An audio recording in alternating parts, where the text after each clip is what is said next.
Let's see. I love this area. I wish I could come here a lot more. Oh, yeah. I used to actually live in Provincetown. Oh, really? So nice. Yeah. What, where did you go from originally? Kansas. I was born in Kansas and lived there till I was 7, and I was went to Colorado Springs, Colorado until I was 17. Yeah, west. Yeah, well, I've been everywhere, all Yeah, over yeah, the that's place. right. Yeah. We were saying, yeah, when I was doing some research on your biography, I read that as a young girl, you were more interested in monster toys versus like Barbie's, the traditional girl stuff. That's kind of neat. Yeah. So you were. I was very weird. Yes. So For that time, it was like. right. Exactly. You were predestined for something. Did you enjoy like horror literature as a kid or as a No, teen? there wasn't really any around. I mean, what I loved Edgar Allan Poe. Yeah. I loved, the original. Oh, I can't talk anymore. Yeah, original Dracula book, sure. but that's all we kind of had back in those days with stone tablets that we carved a long time ago. But there wasn't any, comics. I mean, not spooky comics really. I don't think there were any. Superman, Batman. Yeah, that like Holly that. comics lasted a little while, but that was, they were always Well, there kind was of. this one series, House of Mystery. Yeah, that's But yeah, that's DC comics. when I was older. Yeah. Any Lovecraft, H.P. Lovecraft? Did you I get to never that? did that. No, That was scary. Yeah. So, it was interesting though. I know that I think after graduating, you danced and you did you I forgot. Did you met Elvis or did you work with him? I no. Okay. Yeah, kind of went out.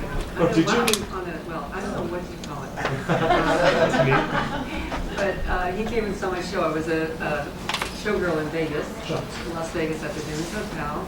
And Elvis came and saw my show and then invited me and some of the other girls back to his suite for a party. I mean, that sounds really weird, but it was like, his suite was like a whole floor, I think International Hilton, and he had maybe 30, 40 people there. And then he and I started talking. I don't know, I was 17, so I think he kind of glommed onto me. And we started talking, we played the piano and sang together, and he actually gave me the best advice I'd ever gotten. And that was to get out of Las Vegas. Which, I was, at that time, I was the youngest showgirl in Las Vegas, and if it wasn't for Elvis, I would now be the oldest. That was awesome advice, because I thought I'd, reached the pinnacle of my career, and that was that. Did you follow up or did you ask him why? Why he said get out? Well, he just said I was a young girl, I was too young to be there, it wasn't really a wholesome, place for me to be, Sure. and he also thought that I had a decent voice, singing voice, and he said, have you ever tried getting into singing? And I was like, no, and he said, you should, absolutely. Take singing, vocal lessons, and that kind of was my way out of Vegas. I became a singer in the show and went on to start doing singing gigs around the world. Yeah, I was going to say, I mentioned as we were walking down, Italy, I know, was it an Italian rock band? It was. At the first job I got was in my show at the Dunes, though, singing "A Good Man Has Hard Time."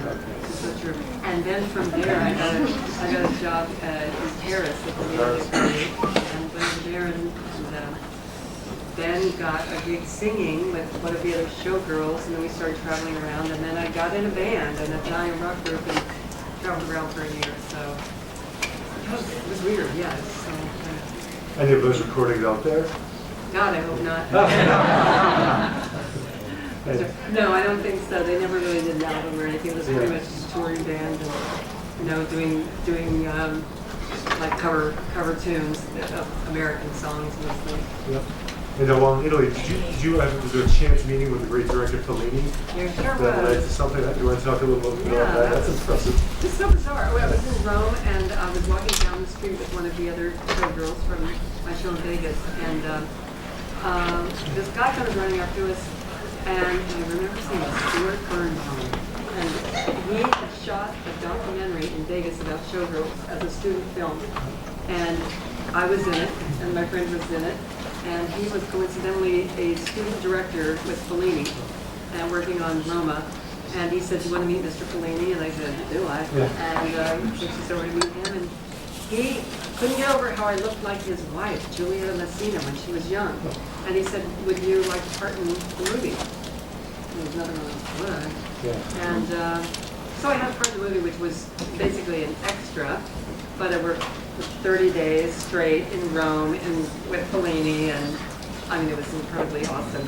You can see me like streak by on a motorcycle, my red hair flying. That's about as good as it gets, but I had to work 30 straight days and made some money, worked for Fellini, so obviously it was a pretty awesome experience. Yeah, that's great.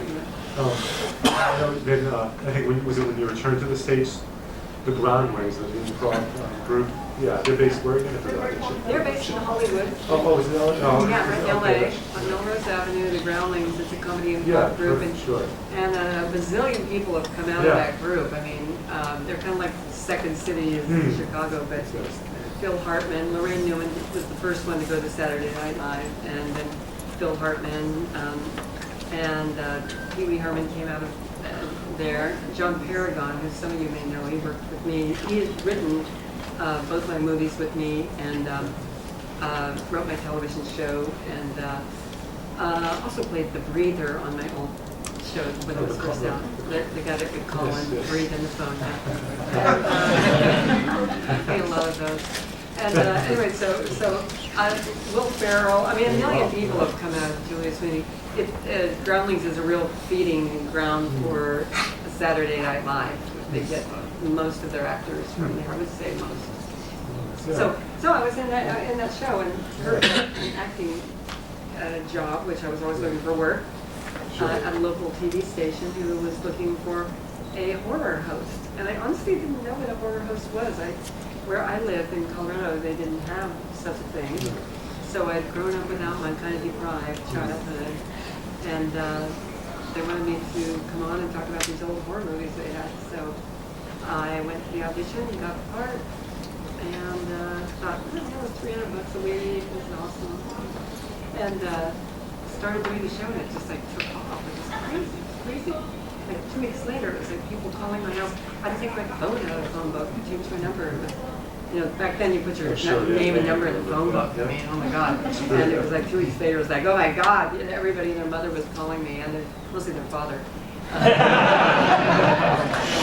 So I started getting gigs, like, you know, appearing at different conventions and supermarkets, beauty parlor, you name it. It was really crazy. And that's what happened.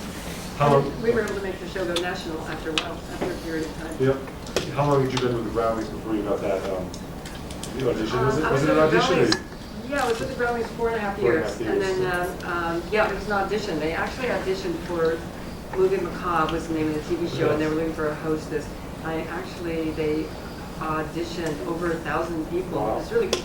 They put an ad in the LA Times, and you're not going to ever do that if you're looking for an actor, because like everybody came in, you know, just mostly people who weren't actors, you know, who were just wanting to host other movies. Were they looking for a woman right from the start? Or? They started out with men or women, and they narrowed it down. Finally, the director decided he wanted a sexy, spooky woman, and I've been looking like this, but then they said come up with a costume idea. The first costume, my best friend and I, he was an artist, and the first costume we came up with was like kind of a pink filmy gown, all tattered, with long red hair and kind of black under my eyes and white lips, like a dead girl sort of look. Kind of, we were thinking Sharon Tate, the Fearless Vampire Killers. Oh, sure. And when they saw the picture, they were like, no, you have to have black, it all has to be black. And like, you know, so it was sort of like, oh my God, that's so typical. But we did it, and it worked out for me. It's a little reminiscent of, was she a European actor? No, I mean, not the,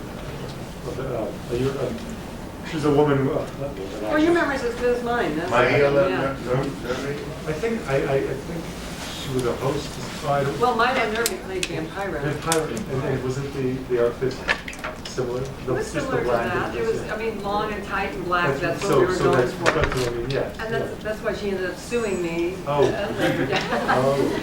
Saying that I stole her character, which But the personality was totally different. So that's everything except that you're hosting horror movies, so you kind of have to look like you're in horror, you know. Right. And she sued me and was thrown out of court. Sure. She actually has part of the thing, I gave them an article that she had been in, an interview, saying that she took her look and her character from Morticia Addams. So, So, and the television show was so popular, it all led to a feature film, which was a lot of fun. And then I think there's a sequel, but was that you produced that, the sequel, or did you? I produced the first one too. Oh, did you produce the first as well? Yeah. Okay. My ex-husband and I were executive producers on that, and I wrote it with John Paragon and Sam Egan, another friend of ours, and we made that movie. But that belongs now to Universal, and then I made my own movie, which I financed myself. Don't ever do that again. And the Elvira's Haunted Hills, which we shot in Romania, and again I wrote that with John Paragon and produced. Everything. That's tough. That making your own independent film, without distribution and stuff. But I'm very proud of that movie. There, because it was a real creative year of work. And do you have that available upstairs? I do. All right, good. That's you good. haven't seen it, it's a fun movie. It's very different from the first one. Yes. It's kind of a period piece, but for people, especially people who love the old Hammer films from England and the Roger Corman films, it's kind of an homage to that whole genre. Yeah. And it's an appropriate setting on Romania to film in. Oh, Kleenex, I love that. Thank you. I get down here, my nose is starting to dribbling away. Thank you. Okay, sure. Your nose running on. I walked down the stairway to get here. It was like a 50 below zero. Oh, I know. Secret frozen. The secret. The crypts, yes. So much, well, and again, due to the popularity of the TV show, lots of fun merchandise over the years, comics and other kinds of toys, dolls, things like that. My skirt. Oh, that custom or? No, it's you can get it at Elvira.com. Oh, neat. Line of clothing, skirts, leggings, tops, dresses, you name it. Just a little plug. Yeah. Christmas is coming up everywhere. And I know recently, the past few years, Elvira is just such a popular character, and it's an icon, really. Sure, you're welcome. And I know that some other young women have portrayed Elvira, I believe, almost like a next generation kind of thing. And is there an official, say, heir to the film, or is that the plan, do you think? Well, I had that plan, and that plan was to find an Elvira to kind of take over and go forth and multiply or whatever. And we decided to make a contest to find another Elvira, and then as it went along, we thought, wouldn't this be fun if we televised this? So we got a deal to make a reality show out of it, and it was just a 6-week-long show, 6-episode-long show in the month of October. And we found a lot of really great Elviras. They were adorable and really fun. We did find one who won, April Wallen, who is an adorable girl and did a great job. But then when we decided to send her out and go do jobs, unfortunately nobody wanted to hire a fake Elvira. We found out real quick that it just sort of didn't work out. People were not so down with hiring, not the real thing. So I decided to just keep doing it until I'm 85 years old. Yeah.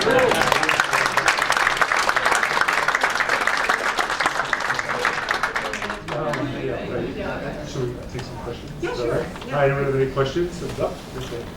Cassandra, being so versatile as you've been, dancer, singer, and actress, and because of the iconic figure as Elvira, Mistress at the back, has that helped or hurt you in any type of venues you wanted to do since?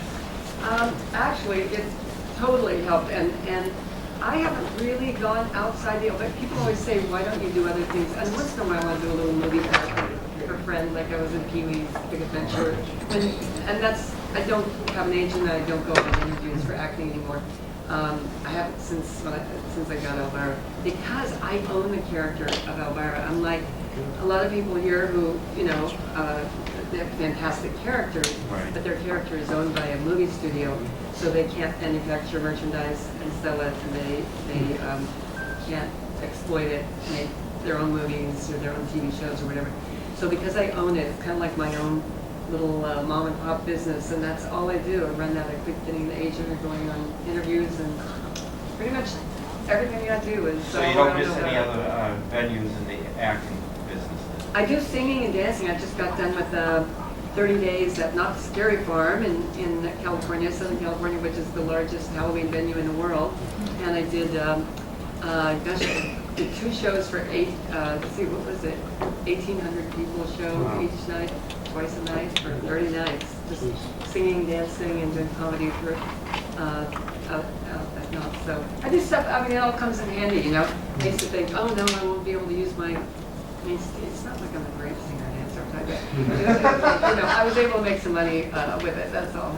Excellent. So it comes in handy. Pretty savvy of you to, did you copyright it, or did you know to do that, or? You know, it's my manager, my ex-husband, who were managing me at the time, and getting trademarking. Yes, trademarking, yes. I was doing the acting, they were doing the business, but thank God they got a hold of all of that, That's and great, yeah. it's pretty much a miracle to be able to Yes. do that. I mean, Sure. some of the only other people that I can name like that do the same thing are like Pee Wee Herman, Yeah. Gene Simmons with Kiss, obviously merchandise and a lot of that, and you know, maybe Alice Cooper. There's not many of us out there, Right, and we right. all wear tons of makeup. Yeah. Right. Yes. Hi. Question concerning pinball machines. Yeah. You were honored twice to have team twice, Spears, Stiff, and with the party monsters. Yeah. What is your game, the whole process of your voice being put into the machine? What was your feeling of being asked twice to be the main theme Well, of your game? first of all, when they asked me to do a pinball machine, it was like a dream come true. I couldn't believe it because I was like a pinball freak my whole life. I love pinball. I love it. So when it was like getting the Oscar or something, you know, and having my own machine was just, well. And anyway, I had a lot of participation in how it would look, what the art looked like, the things we put in it. If you see the Party Monsters, I put a million little messages in there. I have like a tombstone that says hi to my mom and dad. I have a tombstone that says hi to my ex-boyfriend, Travis. I put like, yo, Travis. I have the hot dog, there's a little poster with a hot dog on it. I put I heart Smarky. That was my husband. I wish we could take that one. And just all kinds of little messages all over there. The second one, I had my cat. I insisted on putting my black cat Hecket in the foreground. And if you look on there's a million little things that I was able to put in there. I did, of course, the voicing came up with a lot of little things. Yeah, it was really, really fun to participate in doing that because I just enjoy it so much. I have a virtual pinball machine now, by the way. It's just awesome to play. I mean, I was like, virtual, that sounds so fun. It is, you know, I don't even know how the hell you get it. I really don't, but if you look at Download it, then you get the ROMs Facebook and thing, yeah, and you use a little, you know, do that. That's totally tech disabled. Yeah. But you use like little things to do it, and it's really, really, really, really fun. I'm like, it's like, not as fun as the real thing, but second. You work with the groundlings. I teach improvisation Oh, to children. awesome. And the iconic characters that came out, you and Paul and Phil, was there games how did you develop those? There were games. It all starts out with groundling, Yeah. you know, your first year groundling, and then back then it was a lot easier to get in the groundlings than it is now. Now you can go for years and not get in. Then it was like, yeah, whatever, you're in. Because it was fairly new, and you know, they were looking for students. Now everybody wants to get in the groundling. But all starts with games, the games. You do a whole year of the improv games and stuff, and learning the most important rule of improv, which is what? Yes, and? Huh? Well, always agree. Yes, and. Always agree, always say yes. It's like, we were just talking about, oh God, what's his name, John Lovitz the other day. I was talking to a friend of mine, and my local coach, and he was saying, Roger, his name is Roger Lovitz, he said no to John. He goes, John, no, whenever I say anything, you say yes. Yes, sir, that is what you're doing. Yes, yeah, I mean, he's giving him a big lecture about it. But that's the key to a good improviser. And you know, when I work and I go on television shows and I do guest appearances and I talk in front of an audience, always remember, no matter what anybody says to you, you go with it. You know, no matter how stupid. Were you on the Gong Show also? I know they pulled a lot of groundlings. Yeah, they did. I did not ever do the Gong Show. Okay. No, it's funny. The Gong Show thing was kind of just ending when I was going in the groundlings, but I know Pee-wee and I still call him Pam. He calls me Elvira.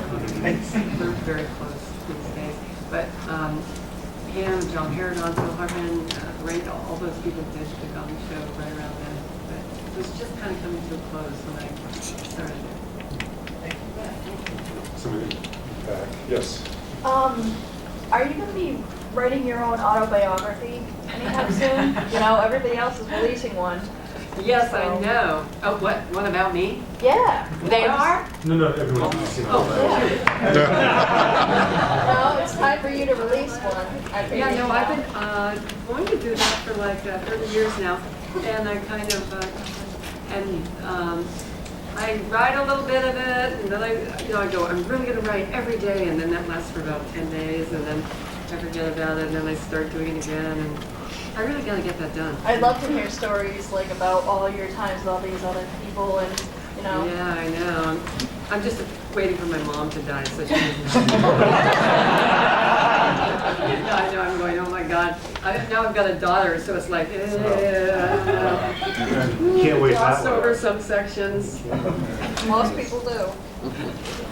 Let's see, okay, this is the Black Cat. You were originally casted as Morticia Adams for Broadway, but before you got a chance to play it, it was closed. I was wondering. No, I wish. I never did. No. Yeah. What I was going to say is, legend. if you ever got a chance to do another Broadway character or play a character that's been done before, what character do you think you would like to play that you've seen done before, but you'd like to put your own touch to it?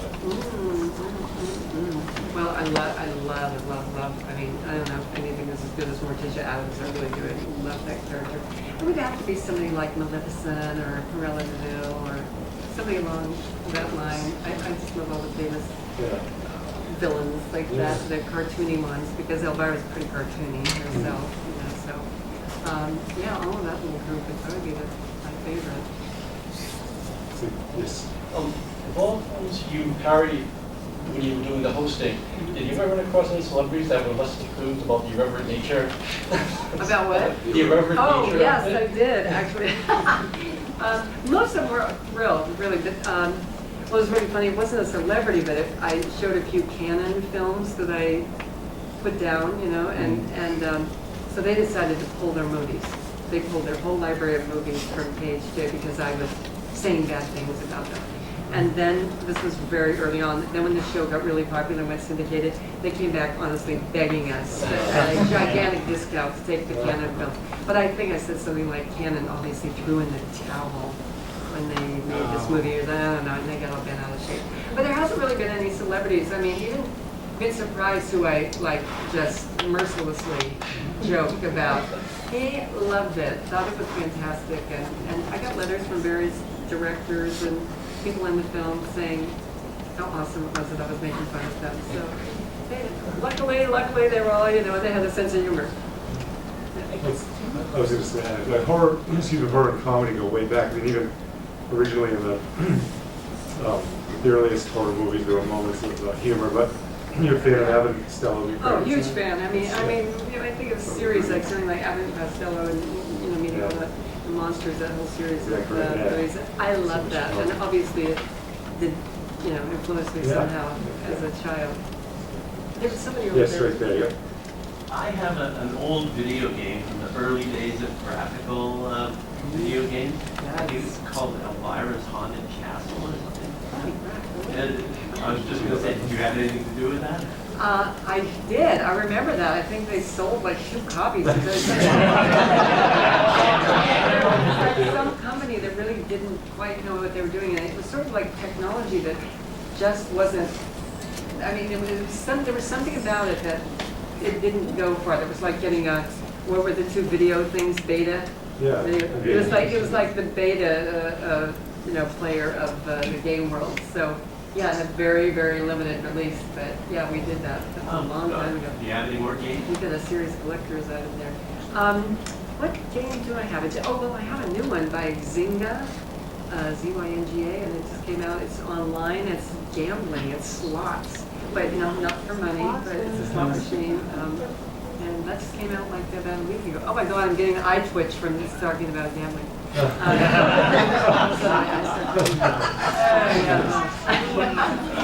but yeah, that just came out a couple weeks ago, and it's really, people are telling me they're having a blast with it. Yep. Yeah, speaking of slot machines, I have to tell you, I love playing your slot, and I won some money on it, and I thank you. And when you go to a casino, do you play your own game? Oh, I do, definitely. I never win anything on it, though. That's the bummer. But yeah, I've had 3 different slot machines, and which is not quite as good as a pinball machine, but pretty awesome for me, having worked in Vegas and everything. Kind of cool. Hopefully they'll do another one, but lately they're not doing so many licensed celebrity slot machines. I don't know if you've noticed if you go anywhere where they're gambling, but they're doing more generic, so they don't have to pay a celebrity to use their name and likeness. So hopefully they'll get smart and come back. Yeah. It's not as fun. It's not as fun. I mean, I didn't play my game, but I loved like playing Austin Powers with my parents. Oh, sorry. Did you want to say something? Or- No. Okay. Someone in the back, I think, can I see? Yeah, okay, it's David, yes. So one of the best times I had at a convention, I mean, I'm having a great time at this convention. It's super awesome, and you're quite beautiful in your natural. But I saw you at Chiller Theater in the full getup, and it was near Halloween, so I came to the show in my Halloween costume and had my picture taken with you, and it was just the greatest experience ever. I brought it home, and my wife's like, "Is that what you like? You know, is that what you want?"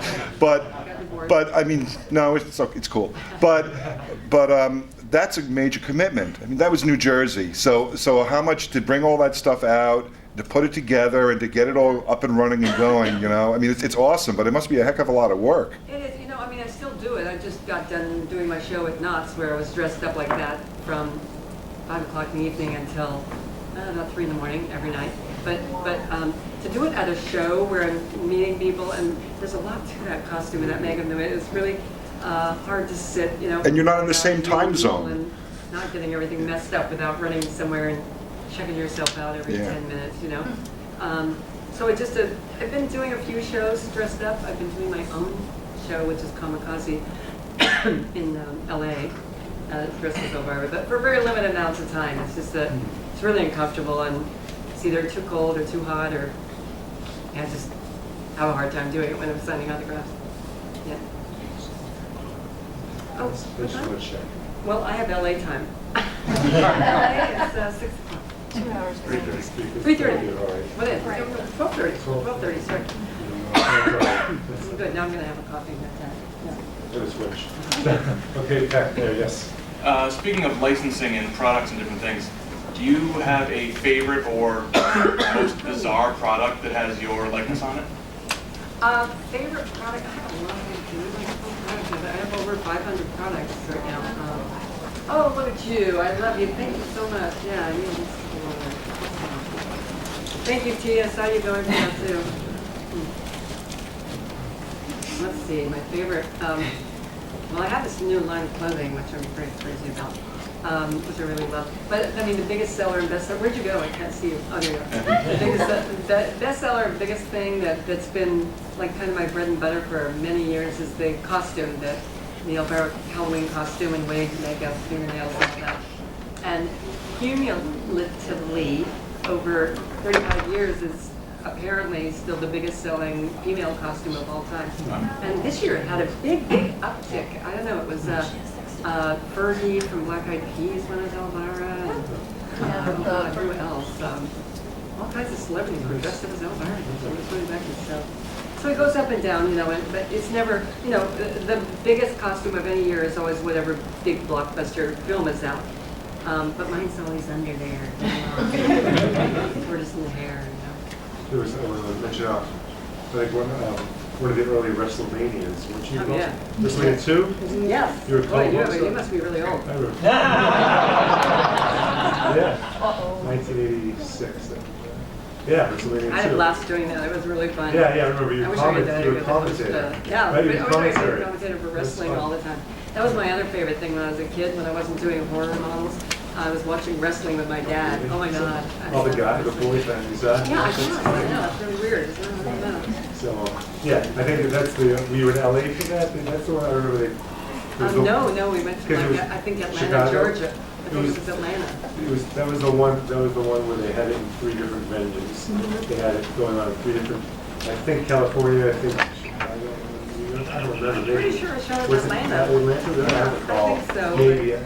Yeah, well, I don't remember. Do you remember which that match? Do either. you recall which matches you commented on? God, no. I just remember, my favorite guy was Jesse Ventura. Oh, Jesse. Yeah. He was very, very nice, very cool guy. Yeah. And my least favorite was, Oh, really? Oh, why? this is a jerk. Oh, He's really? like one of the few celebrities I've ever met in my life with just a big ego. Yeah. Maybe his ego's come down a little bit lately, but I'm too big for his britches. Yeah. But so that's going back a ways. I remember that though, you commentated. I recall you you were very concerned with as the guys were being pummeled. Did you think it was real? No, I know it wasn't real, But you reacted. I did, it was, yeah. You did, yeah. It was interesting. When I was a kid, I thought it was real. Oh, sure, No, of it course. wasn't. Yeah. But I But I just remember that. That was neat that you did It that still too. looks pretty damn brutal in real Oh, life, but those you know, guys I don't mean, I move. still, No, those they- guys have got I don't to want to take like, away anything from that. They're unbelievable. yeah, no, they're really Yeah, amazing. yeah. When you're there, it's really tough to watch. Yes, oh sure, it looks, yeah. I think this, Well, Lucy, you got your Harvard School yes. on the show. So I just wanted you to talk about your sentimental value, what you think about it, something you keep going for shows. Do you actually drive it on a Sunday? Do you show up? You know, like a little old lady, I drive it to the school, the church station. Yeah, no, that car was so funny. When I was making Mistress of the Dark, we wrote in my Macabre mobile, which I always talked about on my television show. I said, well, I have to hop in my old Macabre mobile and head out of Dodge. And so we thought, well, in the movie, we should have a Macabre mobile. We need to find out what, you know, that looks like and everything.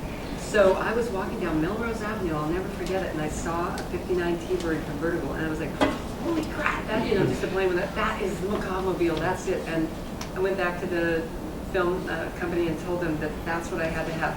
So they looked around for a 59 T-Bird and found out like they were $1 bazillion, way, way above our budget. But then they found one that had a hardtop, and those were pretty accessible, so they bought a cheap one that didn't work, just did not work at all, just a body. And they chainsawed the top off, and then they convertible.